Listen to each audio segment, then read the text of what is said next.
And welcome to the students of class 12th। आज हम lesson number 1 complete कर लेंगे। तो मैं चाहूँगा कि आप लोग पिछले जो 3 वीडियोस हैं, जिसमें एक अबाउट द ऑथर है, लेखक के बारे में है, उसके बाद हमने लेसन पढ़ा पार्ट 1, उसके बाद हमने लेसन का कुछ हिस्सा सेकंड वीडियो में हमने किया, और ये अब हमारा तीसरा वीडियो है और ये फाइनल वीडियो है। So I suggest all of you जो पहली बार देख रहे हैं कि उन वीडियोस को जाकर के पहले देखिए, then you will understand it all. So पहले के जो वीडियोस हैं उनको ज़रूर देखिए। अब हम आगे इसको कंप्लीट करने वाले हैं आज। तो पिछले क्लास में हमने पढ़ा था कि टीचर जानकारी दे देता है कि this is the last lesson, जो कि फ्रेंच भाषा में है, वो उनको पढ़ाने जा रहे हैं। और उसके बाद वो बहुत सी चीज़ों पर बताते हैं। वहाँ पर बहुत से लोग होते हैं जो पढ़ने के लिए वहाँ पर आए रहते हैं, अपनी भाषा और देश के प्रति अपना सम्मान व्यक्त करते हैं। एक शिक्षक जो 40 वर्ष से वहाँ पर अपनी सेवा दिया है, ये सब चीज़ें आपको पता चलती हैं। इसके बाद लोगों को बहुत सारा बातें करना होता है, बहुत सी चीज़ें बतानी होती हैं। हर एक चीज़ को वो बच्चा बता भी नहीं पाता है जो इस कहानी को नरेट कर रहा है। तो देखते हैं कि आगे क्या होता है। आगे then from one thing to another, M. Hamel went on to talk about the French language। एक के बाद एक फ्रेंच लैंग्वेज के बारे में जो शिक्षक है एम हैमल, वो बताते जाते हैं और वो बहुत सी चीज़ों को बताते हैं, जिनमें से वो कहते हैं saying that it was the most beautiful language in the world। Teacher कहते हैं कि वो सबसे ज़्यादा अच्छी भाषा है पूरे विश्व में। और ये वाला एक मैप है जिसको कि आप देख लीजिए, उसके लास्ट के कॉर्नर में आपको जर्मनी का बॉर्डर दिख रहा है और वहीं पर लॉरेन एंड एल्सेस, ये दोनों डिस्ट्रिक्ट का भी नाम दिया हुआ है इस मैप में। तो इसको देख लीजिएगा।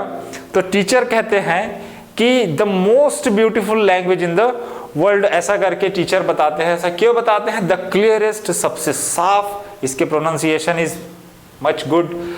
द मोस्ट लॉजिकल, सबसे ज्यादा तार्किक। That we must guard it among us and never forget it. वो कहते हैं कि हमें इसे अपने बीच सुरक्षित रखना चाहिए। ऐसा वो क्यों कहते हैं? Because when a people are enslaved, as long as they hold fast their language, it is as if they had the key to their prison. वो कहते हैं कि जब आप गुलाम होते हैं तो आप अपनी भाषा के जरिए उस गुलामी से बाहर आने का आपके पास रास्ता होता है। क्यों? क्योंकि आप अपनी भाषा से बंधे हुए होते हैं, जिस की वजह से आपकी पहचान बनी हुई है। उसी चीज़ को कहते हैं teacher, if they have the key to their prison. भाषा को आपको संरक्षित करके अपने बीच में हमें रखना होगा। Then he opened a grammar and read us our lesson. फिर वो ग्रामर पढ़ाते हैं। I was amazed to see how well I understood it. और ये जो फ्रांस है वो बहुत आश्चर्यचकित होता है कि जब टीचर ग्रामर बताते हैं तो उसे सब समझ में आ जाता है। All he said seemed so easy, I think too that I had never listen so carefully.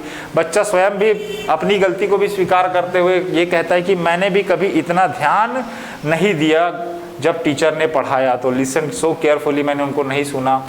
And that he had never explained. और ये भी एक बात थी कि चूंकि वो आखिरी दिन था तो टीचर ने अपना सर्वोत्तम प्रयास किया और समझाया, तो टीचर ने भी ऐसा एक्सप्लेन नहीं किया। Everything with so much patience, it seemed almost as if the poor man wanted to give us all he knew before going away. ऐसा लग रहा था कि वो जाने से पहले हर बात, हर वो चीज़ जो उनकी जानकारी में है उसको वो बताना चाहते थे। And to put it all into our heads at one stroke. और वो कहते हैं कि ये उनके पढ़ाने के तरीके से ऐसा लग रहा था कि उनका जो प्रयास है वो एक ही बार में जो कुछ भी वो जानते हैं वो पूरा का पूरा हमारे दिमाग में आ जाए। फिर देखते हैं कि after the grammar we had a lesson in writing. Grammar के बाद वो राइटिंग करवाते हैं। That day M Hamel had new copies for us written in a beautiful round hand. और वो कॉपियास लेकर के आ रहते हैं जिसपे कि बड़े ही बोल्ड अक्षर में लिखा हुआ रहता है। Round hand means very bold, थोड़ा गाढ़ा। France, Alsace, they looked like little flags floating everywhere in the schoolroom.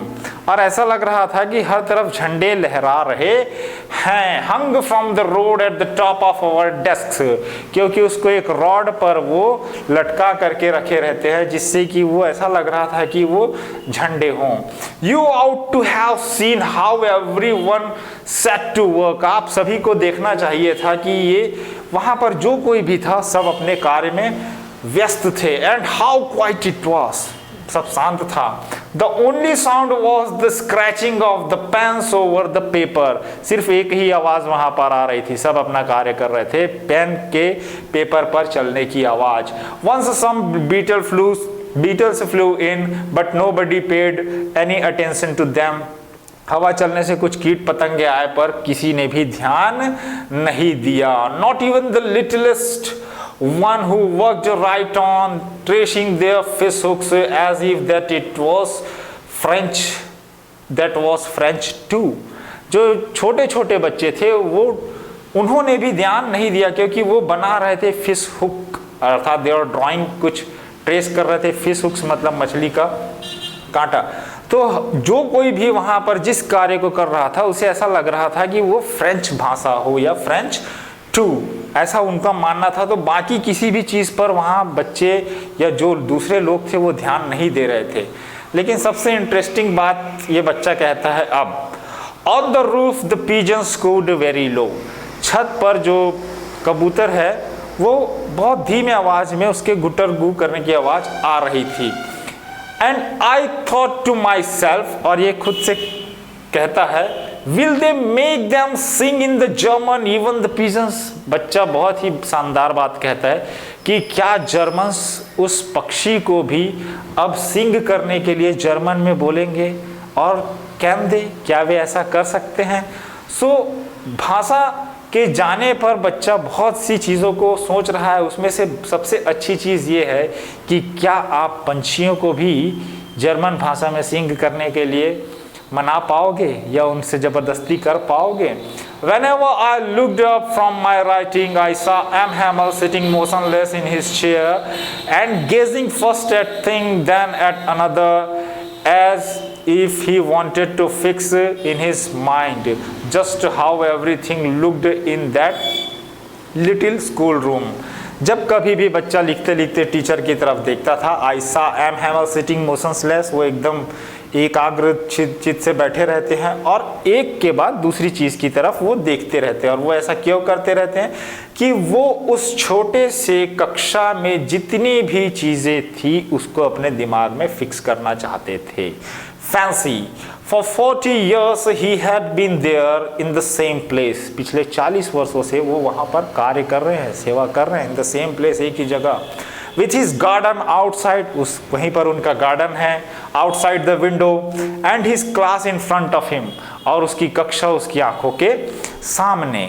तो बहुत से 40 वर्षों की उनकी मेमोरीज रही होंगी और वो जो चीज़ को सोच रहे थे मोशनलेस, वो सारी बातें लाइक जस्ट दैट, बिल्कुल जैसा ही वो देख रहे थे वैसा ही वो ग्रास्प करना चाह रहे थे, मतलब अपने साथ संजो करके जाना चाह रहे थे. क्यों?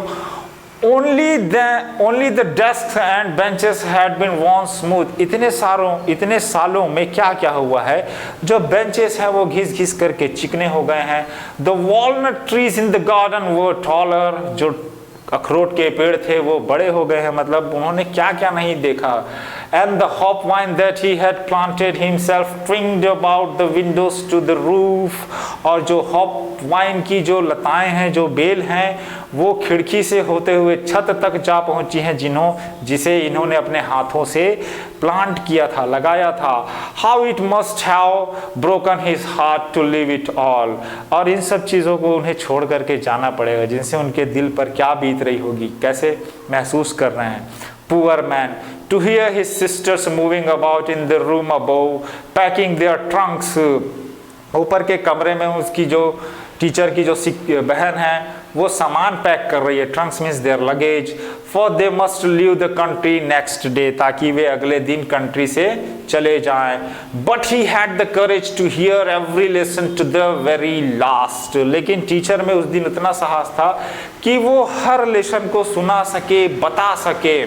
After the writing we had a lesson in history and then the babies chanted their ba, be, bi, bo, bu।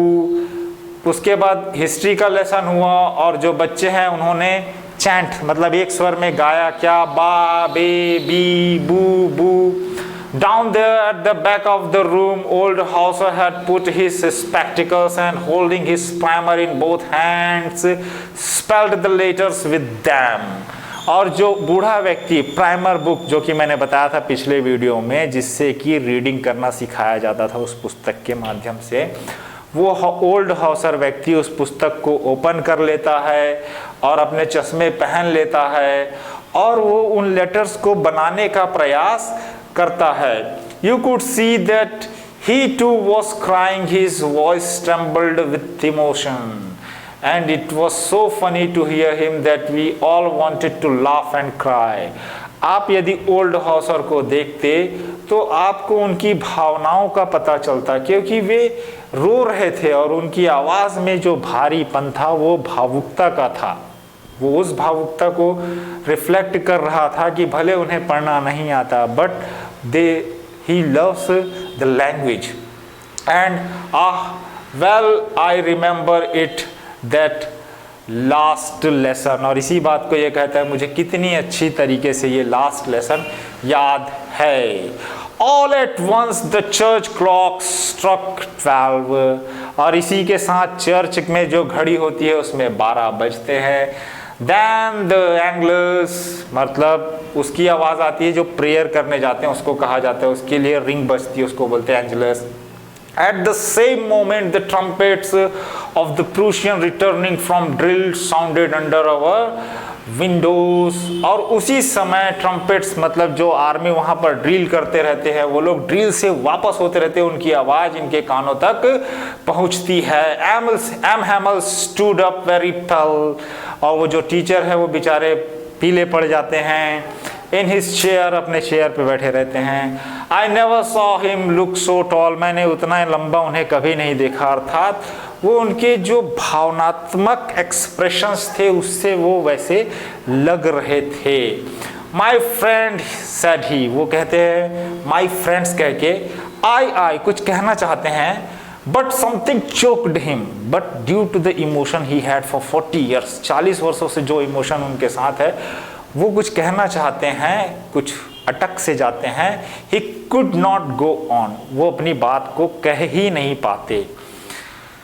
Then he turned to the black board, फिर वो ब्लैक बोर्ड की तरफ मुड़ जाते हैं। टुक अ पीस ऑफ चाक, एक चाक का टुकड़ा उठाते हैं। Bearing on with all his might, अपनी पूरी क्षमता लगा देते हैं वो कुछ लिखने के लिए।